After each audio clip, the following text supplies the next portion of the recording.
I should start this with subscribe and all that stuff. Nah, who cares? Just put some graphics up there, hit those buttons, whatever you want to do. Okay.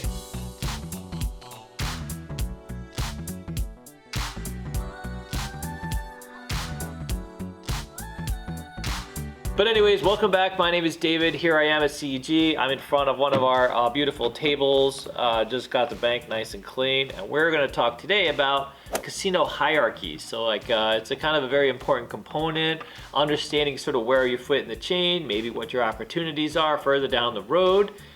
And there you go. So of course, you're gonna start here at CEG. You're gonna be a student. You're not gonna be anywhere in that hierarchy until you get hired, of course. And then on your first day, the first important piece of the hierarchy is that you're just starting. So your first couple weeks, you may, undergo, I wouldn't say hazing so much as, an introduction to being a casino dealer. Your first couple weeks out as a starting casino dealer, your supervisors aren't gonna trust you so much. You're gonna have to be calling everything out, making all the alerts, doing everything the long way until they get more comfortable with you. They recognize your skill set. They know that you become an accurate dealer, this type of thing. And then you become officially a casino dealer. Strangely enough, is a lot of people that go through the school, they're very nervous. They're either about, whether they can count or how they look, or, there's a lot going on at casino floor. When you pass through the casino floor, there's a lot to be nervous about, truthfully, right? If you're not familiar with that as a position or as a job. There's supervisors, there's surveillance cameras, there's people and their money. There's a lot going on. All honesty, your first couple hours, you're gonna be nervous when you start on the game. After that, it starts to fade. It goes away. Everything becomes a blur. You don't think about the cameras. You start talking to your customers. Even the supervisors glaring at you from afar, no longer a thing. You start to own the game, enjoy yourself dealing, and literally it becomes a game that you play. If you talk to any dealer that's had some experience, they'll tell you it's the easiest job. Even if you're not great at math, believe it or not, I am not the greatest at math. As many of you know from my blackjack strategy days, which I've, apparently I haven't had many of those, but that's a thing. So realistically, being a dealer, it looks like it's a stressful thing, but it's just really, really not. You have a lot of fun, potentially. And not every day, it's like anything else, you're gonna have your ups and downs and this type of thing. But anyways, there you go. Next rung on the hierarchy, you actually become a dealer. I make that distinction because you will be treated differently, quite realistically. So once you're breaking in, you gotta call alerts for every 50 bucks or 100 bucks. They want you to do everything the long way, this type of thing. And then as you get some experience, they get comfortable with you working on the game, then you legitimately become a dealer. Now from that point on, the next rung really is sort of veteran dealer. That's the kind of dealer that, you're given certain perks in the casino, on the casino floor. You may be able to come in and kind of request the game that you want to deal for the day. You'll notice some dealers getting, they're treated somewhat like favorites. I have to tell you, I was to some extent, being a good dice dealer. Everybody, what side of the table do you want, David? What shift do you want? This type of thing. The better dealer that you become, or the more useful you are to the casino floor, the greater the opportunity. It's as simple as that. From there, of course, the next stage up from that is to become a dual rate dealer, and that's where the casino feels like you've advanced enough where you can actually watch tables yourself. So you have a certain skill set, you understand how the tables work, you know how the payouts work, all the procedures at the table. They'll teach you how to do fills and credits and these types of things, basic mechanics of the game.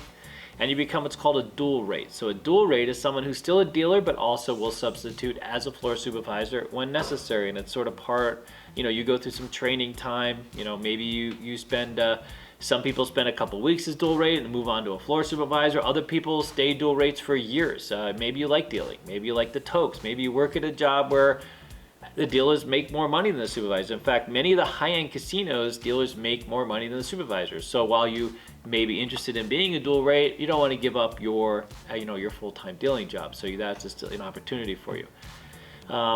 Once you've been a dual rate and the casino is happy with your performance on the floor and supervising games, and by the way, this is where you really need to know all the games, right? You need to have as many games you need to know as many games as possible to be an effective floor supervisor or move to the next level. Amazingly, as I say this to you, I can't tell you how many supervisors I know who really don't know all the games.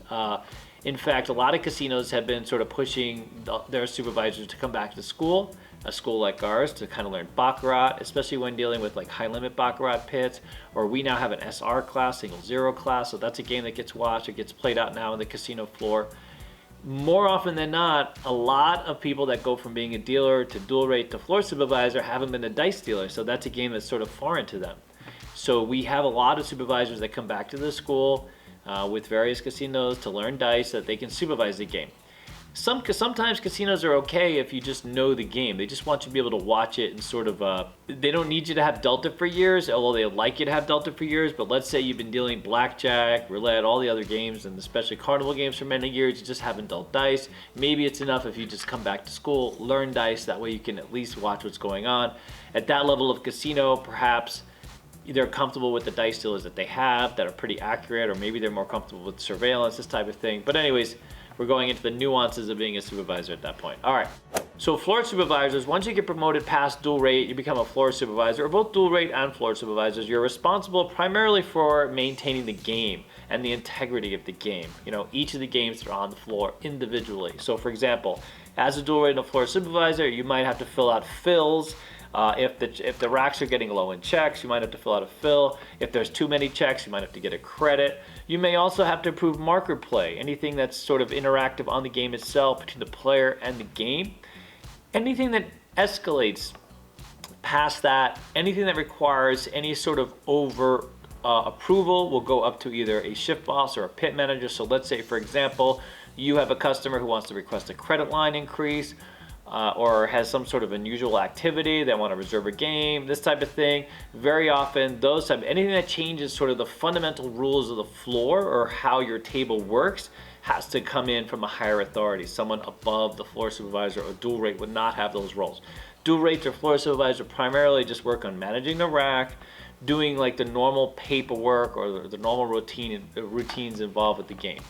So after you become a supervisor, a floor supervisor, then there's the opportunity sort of changes based on the casino. So some casinos have floor supervisors and they go right up to, like, let's say an assistant shift boss or shift boss. Other casinos, larger casinos, will have a floor supervisor followed by a pit manager, or someone that actually manages, you know, a whole pit, or, you know, they're let's say a dice pit manager. Me personally, I've worked at a few casinos where I've been assistant craps or dice pit manager, and then a dice pit manager before I moved on to like an assistant shift boss. So there's always that opportunity, but really depends on the size of the casino, how many pits they have. Places like the Wynn, MGM, you know, Caesars, these types of bigger casinos. Now, they're not always called, let's say, pit managers. Sometimes they're called team leaders, this type of thing. They use different titles, but essentially it goes floor supervisor, then a pit manager. An assistant pit manager are responsible for, you know, sort of their domain. They're the person that's going to approve things that might change the table dynamics. Maybe they have a, you know, new table limits they might be rolling out, or they have a different dynamic with, you know, certain customers, this type of thing, reserved action. And no matter where you go, the casino will let you know what opportunities you have or don't have, and who is needed to play a role in that approval process. So assistant shift boss and shift boss, they're the guys who sign off on, you know, the big stuff, right? So anything that literally would change the, you know, game dynamics, you know, rules for shuffling, these type of things, you know, changes how people are interacting with each other. They also approve large payouts if you have a progressive payout at your casino. In many cases, they're the shift bosses cover the whole floor. So many shift bosses have to sign off on like Keno jackpots or I mentioned Keno jackpots, of course.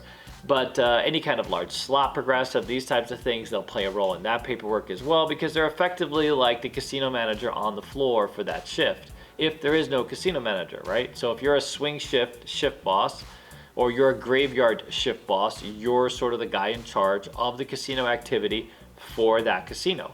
And a casino activity very, very often includes, you know, what's going on the slot floor.